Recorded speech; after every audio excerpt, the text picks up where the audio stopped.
Valdés Zurita, ex consejero presidente del IFE y profesor titular de la Benemérita Universidad Autónoma de Puebla. Como siempre, es un gusto saludarte, bienvenido. El gusto es mío, Joely. Leonardo, ¿cuál es tu valoración de esta campaña electoral? Muchos ven ya con reserva, con preocupación, los índices de violencia, pero también destacan, por ejemplo, la falta de propuesta de los candidatos, el gasto en redes sociales. ¿Cuál es tu valoración, grosso modo?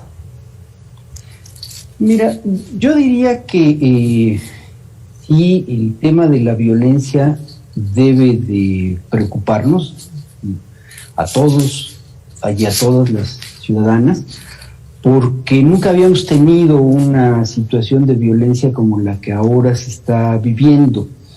El tema de la violencia vinculada con el crimen organizado y con actividades ilícitas no es nuevo en nuestro país y además hay que decirlo, tampoco es la primera ocasión en la que impacta el proceso electoral.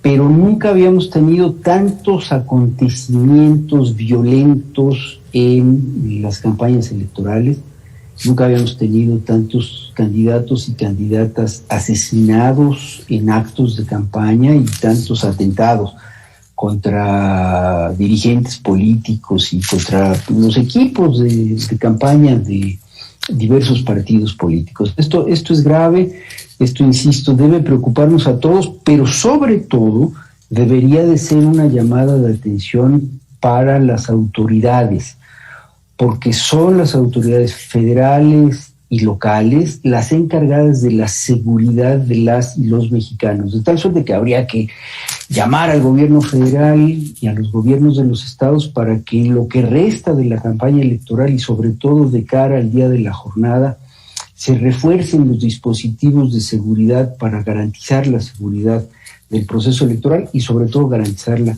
el día de la jornada electoral. Hay otros temas problemáticos, tú ya lo señalabas, algunos, este aparente exceso de gasto de partidos y de candidatos en redes sociales y en general en comunicación a través de Internet. Creo que es un tema que se tiene que verificar. Los candidatos, los partidos están obligados a presentar sus informes de gastos de campaña, y el Instituto Nacional Electoral, que centraliza toda esa fiscalización, tanto de elecciones federales como de elecciones locales, tiene facultades para conocer las cuentas bancarias, las facturas, porque ya no hay secreto bancario, no hay secreto fiscal para la fiscalización que hace la autoridad electoral de esos informes, de tal suerte que esperemos que esos informes se entreguen y que el INE haga su trabajo de verificación para saber si efectivamente ha habido un exceso de gasto en esa materia o no, y si la hay y hay rebases de topes de gastos de campaña, entonces el INE lo tiene que certificar antes de que se califiquen los resultados de las elecciones, porque el rebase de topes de gastos de campaña es ahora una causal de nulidad de las elecciones, de tal suerte que sobre ese tema también hay que poner muchísima atención. Y finalmente esto de que hay la noción de que no son claras las propuestas de los candidatos, de los partidos, yo diría que hay que irnos con cuidado. Si uno piensa en la elección federal, la de diputados, en realidad ahí las propuestas son más de los partidos que de los candidatos, porque los candidatos son muchos, son 500 por partido, por coalición, son muchísimos. En realidad ahí lo que hay que observar es cuál es la propuesta de cada partido, de cada coalición, y esas me da la impresión de que sí están más o menos claras. Yo, escuchando la radio, hoy sé que hay un partido pro vida en México, claramente se identifica con esa causa y que, bueno, habrá personas que estén de acuerdo con esa propuesta y votarán por los candidatos y candidatas de ese partido. Hay un partido que quiere apoyar al presidente de la República y que pues lo usa en su propaganda, está clarísimo que es el partido del presidente y que esa es su propuesta, apoyar al presidente de la República. Hay una coalición que quiere lo contrario, que quiere que el partido del presidente de la República no tenga mayoría en la Cámara de Diputados, y esa es su propuesta. De tal suerte que tengo la impresión de que si se escuchan las propuestas en clave de la coyuntura política que estamos viviendo, para la elección federal está bastante clara la propuesta. No es así, lamentablemente, para todos los casos de las elecciones de gubernaturas y de congresos locales y de ayuntamientos. Ahí sí pareciera que las propuestas son más difusas, es difícil atender a todos los debates que hay muchísimos debates. Para cada una de las 15 gubernaturas ha habido por lo menos 2 debates formales y otros que han organizado organizaciones de la sociedad civil. Para las presidencias municipales ha habido también muchísimos debates. Ahora, si uno vive en un estado, vive en un municipio y atiende a esos debates, es posible que también logre captar cuáles son las propuestas. Evidentemente, pues eso no lo hace el grueso de la población, porque no todos estamos como los politólogos interesados en conocer el desarrollo de los debates, y en realidad somos pocos los que atendemos y analizamos lo que se está jugando, pero me da la impresión de que los ciudadanos, las ciudadanas tienen suficiente información para normar su criterio en el próximo proceso electoral. Ahora, hablabas acerca de la seguridad que debe de reforzarse con miras a que haya la mayor participación. Aquí le queremos dar un mensaje a la gente, evidentemente, de que salga a votar. ¿Qué necesitan hacer las autoridades, evidentemente, para promover el voto, para que el miedo no sea un motivo para no acudir a las urnas, o que la pandemia y el riesgo de contagio no les permita acudir a las urnas? Bueno, yo ahí segmentaría. Diría que en términos de la pandemia y del riesgo sanitario para participar en las elecciones, las autoridades han hecho lo que tienen que hacer. Y ahí, cuando digo las autoridades, quiero decir el INE.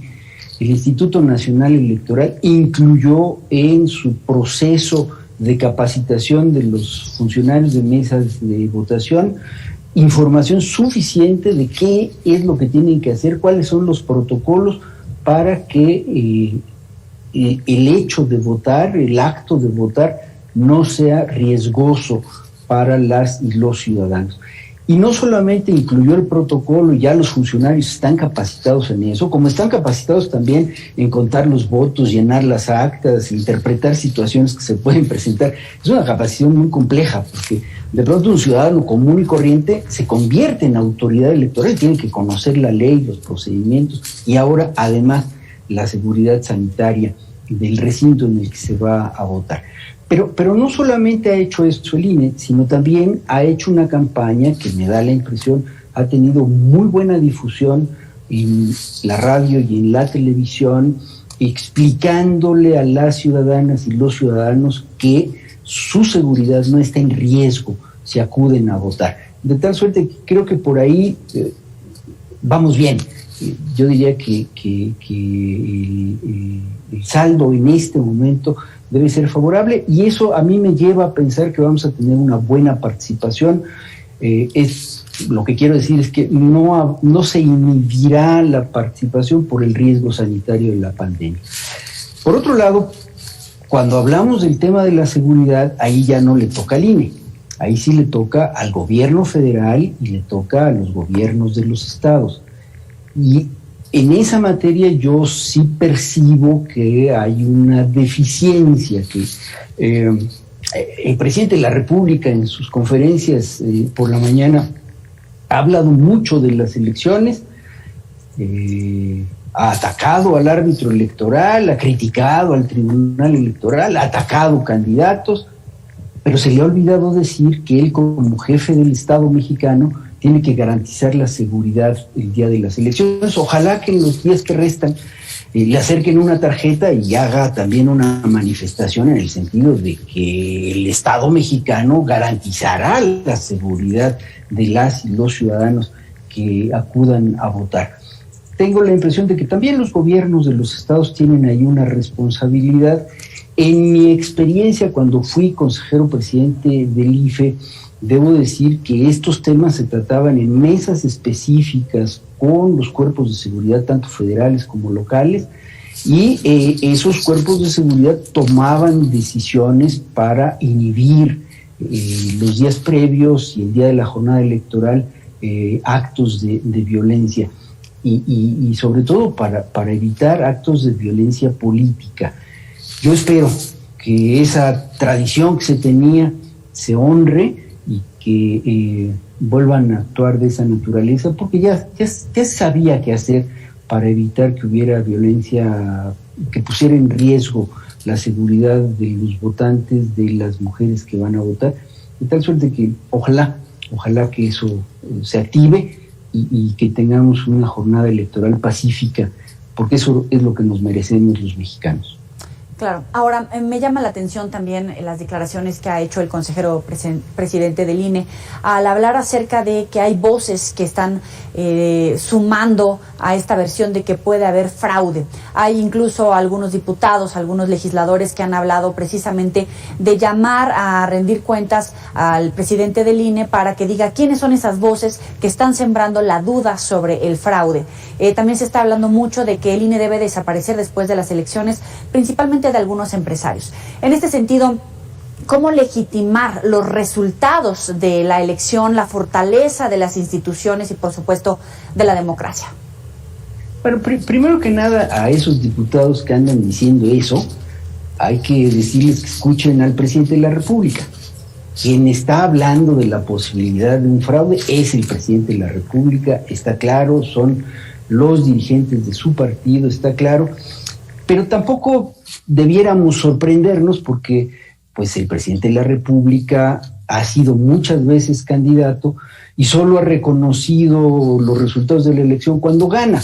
Cuando pierde, cuando ha perdido en el pasado, siempre dice que perdió porque hubo fraude en las elecciones y que además en ese fraude participó la autoridad electoral. Ese es, digamos, un discurso ya muy hecho por el presidente, que fue 2 veces candidato a gobernador en su natal Tabasco, fue 2 veces candidato a la presidencia de la República y perdió. Una vez fue candidato a jefe de gobierno, ganó. Una vez fue candidato a la presidencia y ganó.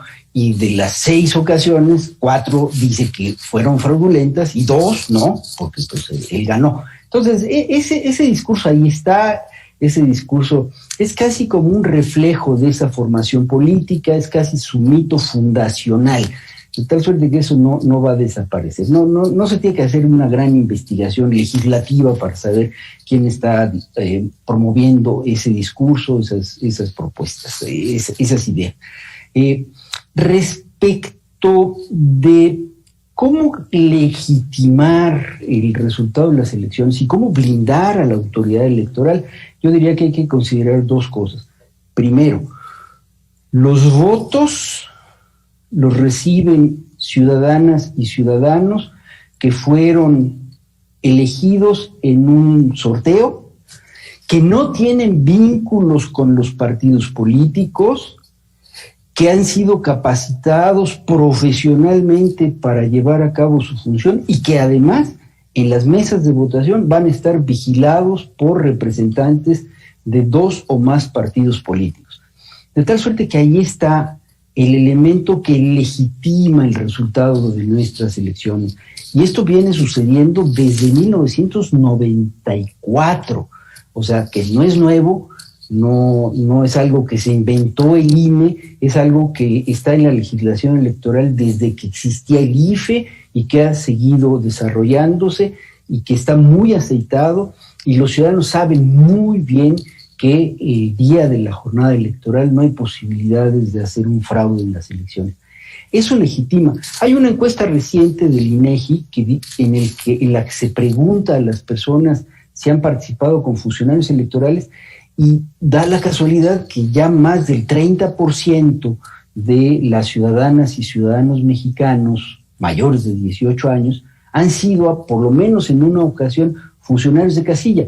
O sea, ya hay una cantidad muy grande de ciudadanas y ciudadanos que han tenido esta experiencia de ser funcionarios de mesa de votación y saben muy bien que eso funciona bien. Ahí está el origen de la legitimación. Ahora, frente a estos discursos de que quieren que desaparezca el INE y de algunos empresarios, sobre todo de empresarios de un grupo concesionario de televisión y de tiendas de productos comerciales,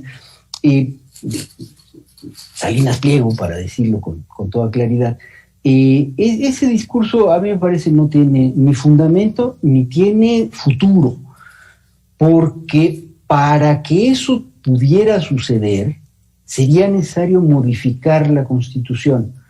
Y para modificar la Constitución en este país es necesario que estén de acuerdo 2/3 partes de los senadores. Y hoy el partido del presidente y sus aliados, en el caso de que acompañaran una propuesta de esa naturaleza, no tienen 2/3 partes de los senadores, ni las tendrán, porque en esta elección no está en juego el Senado. Pero ese no es el único requisito para cambiar la Constitución. Además, se necesita que esté de acuerdo en esa modificación 2/3 partes de los diputados. Hoy, Morena y sus aliados sí los tienen, los diputados federales. Pero tengo la impresión de que a partir del 1 de septiembre no van a tener las 2/3 partes de los diputados. A lo mejor la mayoría, a lo mejor Morena termina siendo la más grande de las minorías, como además siempre nos ha sucedido, siempre en las elecciones intermedias el partido del presidente retrocede, porque es una especie de veredicto ciudadano sobre las acciones del gobierno en turno, y nos ha sucedido desde los años 90 del siglo pasado y hasta ahora, que en la elección intermedia el derrotado siempre es el partido del presidente, de tal suerte que va a ser muy difícil que ese partido y sus aliados tengan 2/3 de los diputados. Pero si eso fuera poco, se requiere además que voten a favor de la reforma a la Constitución la mitad más uno de los congresos de los estados, incluida la Ciudad de México ahora, que ya tiene su congreso formal. Eso quiere decir que tendrían que votar 17 congresos locales a favor de una reforma constitucional, y Morena no tiene ni tendrá mayoría en 17 congresos locales. Están en juego ahora 30 congresos locales, se van a renovar 30 congresos locales, además de las 15 gubernaturas, y si uno observa la dinámica de la competencia en las entidades de la República, puede darse cuenta que el pluralismo que caracterizó a nuestra transición democrática va a regresar, se va a volver a implantar, y ningún partido va a tener mayoría por sí mismo ni con alianzas en los congresos de los estados. De tal suerte que la propuesta de cambiar a la Constitución para desaparecer al INE, para desaparecer al Tribunal Electoral, no tiene ningún sentido ni futuro, porque no hay condiciones políticas ni constitucionales para que se apruebe una reforma de esa naturaleza, que sería un gravísimo retroceso en la institucionalidad democrática que hemos construido con tanto esfuerzo y que nos ha costado tanto a las y los mexicanos en términos de no solamente de inversión económica, sino también de inversión política, de inversión de construcción institucional, de arribar a consensos, de hacer acuerdos para que la democracia finalmente sea el método de gobierno que tenemos en este país. Leonardo Valdés Zurita, como siempre, gracias por estar con el auditorio de Mega Noticias TVC. Nos vemos en estos próximos días que son de máximo interés en términos electorales. Muy buena tarde para ti. Buena tarde, Joel, y muchas gracias. A ti, hasta luego. Ya sabe que puede revivir esta y otras entrevistas en nuestros próximos espacios informativos y en las redes sociales. Vamos a hacer una pequeña pausa, volvemos.